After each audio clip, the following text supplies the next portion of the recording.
saying, "I'm dead inside." And his comment was, "Great, ready to start the week." So that was nice. I wonder if these guys are really from Minnesota, though. Are they transplants out there, or are they... I don't know. That's a good question. Twitter's kind of made for trolling, though, in general. I think definitely. You're going to find so much more negative about everything from the United to...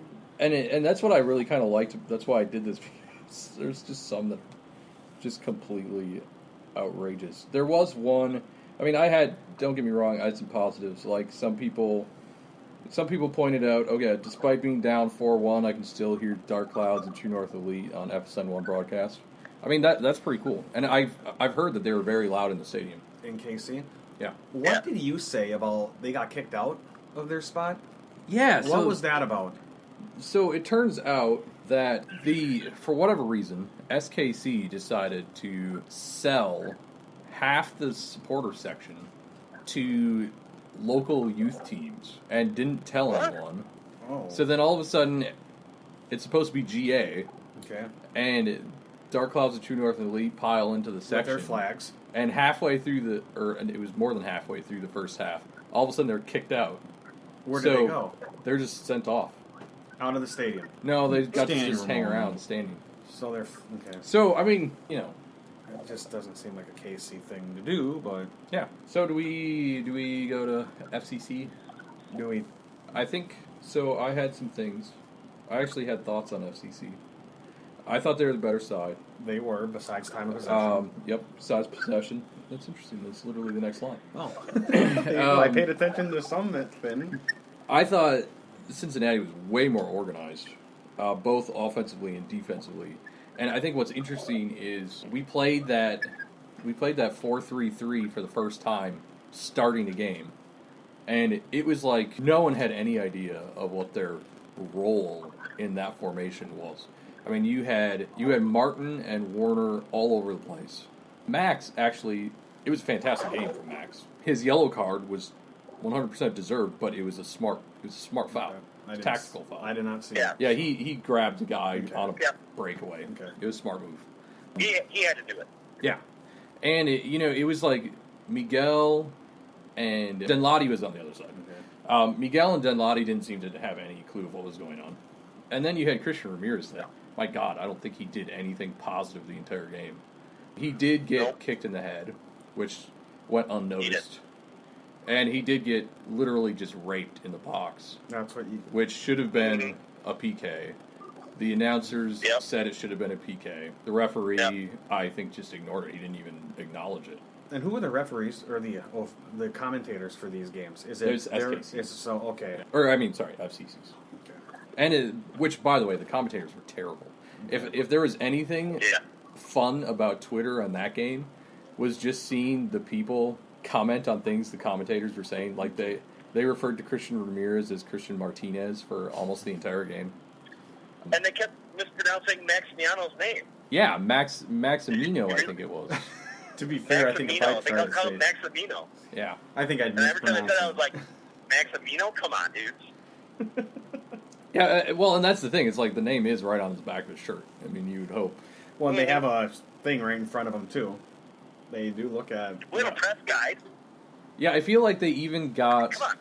They got somebody's nation of origin wrong, too. And then they said something like Minnesota United's never played USL team or something in the Open Cup. Or something like that. It was some lower division team in the Open Cup or something. Mm-hmm. I mean, they had a lot of just weird gaffes that they should probably work on if they're going to be the commentators going forward. I don't think they're going to MLS with them. I don't think that's going to happen. Yeah. I don't think so either. Yeah. I think Ibarra had a relatively okay game aside from just seeming kind of lost. Mm-hmm. And I think that has a lot with the overall formation. I mean, it's like I said, they've played the 4-3-3 from what I remember twice before, and that was due to substitutions late in the game. So to actually start a match with a 4-3-3, it kind of changes everything up. It's a very different set of roles for all the players. And I think it reinforced the need for Quintero. Yes, definitely. I think it reinforced the need for evaluation of both Ramirez and Denlati. Denlati just looked... I mean, he might just need minutes.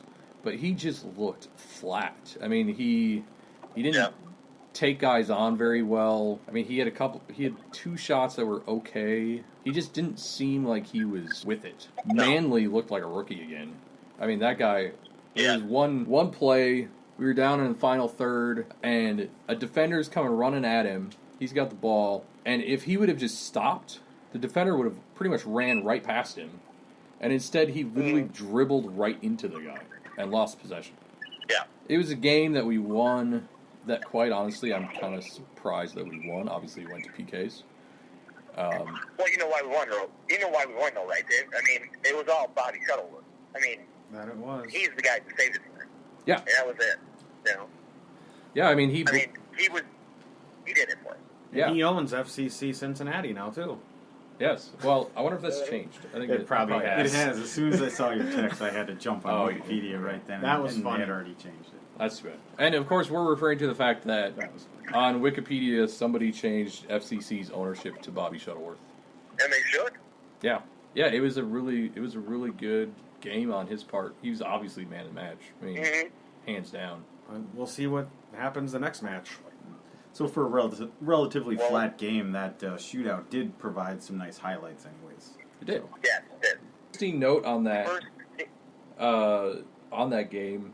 So Jeff Reuter of The Athletic pointed out that the U.S. Open Cup was actually a misdraw. I don't know what that means. He didn't go into the details, but I'm having a feeling that meant everything was screwed up with our draw.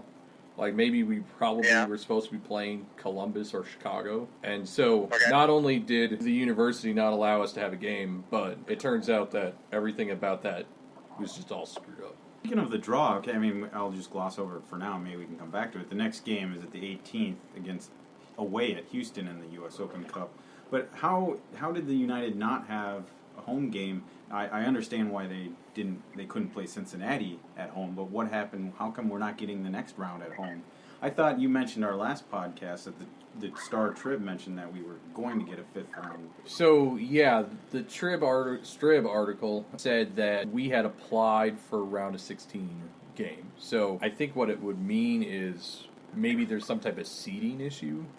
So that we would have gotten it if it worked out, but for whatever reason it didn't work out. I could be wrong. I haven't seen any explanation of that. Seeding would make sense if Houston's higher in the table than we are. Yeah. They should start that tournament backwards for fun one day. So it's quite possible we won't have. Let the MLS teams play first. Let's see how far they can go, and let these younger teams go. I think that would be more interesting, to be honest with you, because it's almost, why rest the Giants? I mean, I don't know. It's not going to happen. Well, right. But it would just be fun to see 1 year. Let's just switch things up. Let's have Minneapolis SC play in round 5 first. Well, it's like that because the FA Cup is like that. Correct. And, of course, that's what it was based off of. I just thought about that the other day. I'm like, it would be fun just to switch it around one day. And John, one season. I think that's one of the reasons they pay their $100 million franchise fees is to get 4th round U.S. Open Cup. Yes, and more games, more injury possibilities, and so I know it's the whole pro reg talk. We're not going to get into it. I've got something what I'm referring to as the Calvo effect about Calvo's comments, respect comments, and how, interestingly enough, after his comments were made, Atlanta's success, so to speak, in terms of getting away with things, dropped. So I had compared the previous 9 games going back to last season, end of last season, and then the 9 games following his comments. So catch us up. When were these comments made? So the comments were made March 31st, post that game against Atlanta where we lost 1-0. Francisco Calvo made his infamous comments that they deserve respect even though we suck. He didn't say that part, but it should have been in those comments. And he said that the Major League Soccer is all about Atlanta and LA. And there's definitely some truth to that in terms of that second part of his comments, that they're all about Atlanta and LA, because they are all about Atlanta and LA. As far as respect goes, I'm not certain that our team deserves much respect. But so I decided to look at it to see what was going on. My biggest gripe during that game was that they were wasting time like you wouldn't believe. And they were falling over like they, I don't know, had one shorter leg than the other. And I went in and I looked at 9 previous games going back to last year, the 9 games following that, and I just kind of looked at the yellow cards and what happened with that. And it was interesting. For yellow cards for time wasting in the previous 9 games, they had 2, and it was a goal or a card rate of .22 a game. Following that, they had 6 for a card rate of 3 times what they had previous. On top of that, they had 0 cards for dissent. They had 2 cards for dissent post his comments. They had 0 PKs against. They had 2 PKs against after that. And they had more red cards after his comments than previous. It was 2-1. Obviously, those are such a low number that it's hard to measure anyway. But, so those, a few stats that I thought I'd point out. It's just interesting that I think there's a chance that maybe Major League Soccer kind of looked at it and was like, maybe someone's picked up on how we're treating certain teams. Because all of a sudden, it shows up, and statistically, it looks like they're getting in trouble more often, especially for time wasting. Mm-hmm. They're notorious for it. And all of a sudden, it looks like they are. Now, the last game, nothing happened to look at. The game before that, nothing happened to look at. So, I mean, I didn't go back to see, 10 and 11 games from last season, yes. But it's still an interesting perspective because, honestly, I think the comments by Calvo were really stupid. I don't think we deserve respect. But at the same time, there is that question of, does Major League Soccer favor certain teams over others? Is that appropriate? Obviously not. Not in any sport. So, on the other hand, it might be just pro referees suck, which they just 2 cents on that. Yeah, and they maybe it wasn't his comments directly, but maybe the referees obviously go back and look at every game, and maybe those comments were in their mind, and right. As they reviewed that Atlanta game and saw all that frivolous time wasting and falling, it could have been something there. Right, I agree. So that's all we got for games, Minnesota games. Until the next one, huh? A couple weeks still. We've certainly got a U.S. game from yesterday, right? Yep, France and the U.S. men's national team. The tremendous result, I'd call it, of a 1-1 tie. Actually held a lead for a good part of that game into the second half. Quite the surprising result, most people would say. France playing hard? I mean, that's yes. what... I mean, yes, was their hard not hard as they could? I mean, so, I guess, like I said, I didn't watch the match. What did they give? And that's what I was saying. I was upset about a friendly game the other day, too. And then Thurling said it's only a friendly. And then I have to remember, yes, Germany always comes out fighting in the cup. Yeah. So, I mean, and so does every team going in, obviously. And don't laugh, because it's the truth. They played more World Cup games and have more World Cup goals than anybody else. So that's fact. So they do come out. Johnny, they look terrible in the last couple friendlies. Anyway, go swimming. With regards to this game, though, I think we're going back to the U.S. Yeah, no, they had France had a good lineup on the field the entire game. Their whole team is good, obviously, and I think maybe the commentators made a point of saying this, and maybe there is some truth to this. You don't want to get hurt a week ahead of the World Cup, so there has to be some of that involved. There has to be. And I think your comments on the strong lineup, I would guess that's the starting lineup for their first game. Yeah, it's their final tune-up. So, in terms of personnel, considering U.S. personnel was, I would bet of the 11, I didn't check, but I would think probably 7 of them were under 25. Okay. There were probably at least a few that were under 20.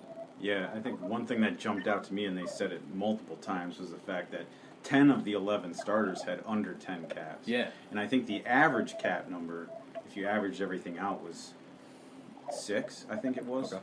And that's taking account... I thought they didn't look spectacular. I mean, but they definitely had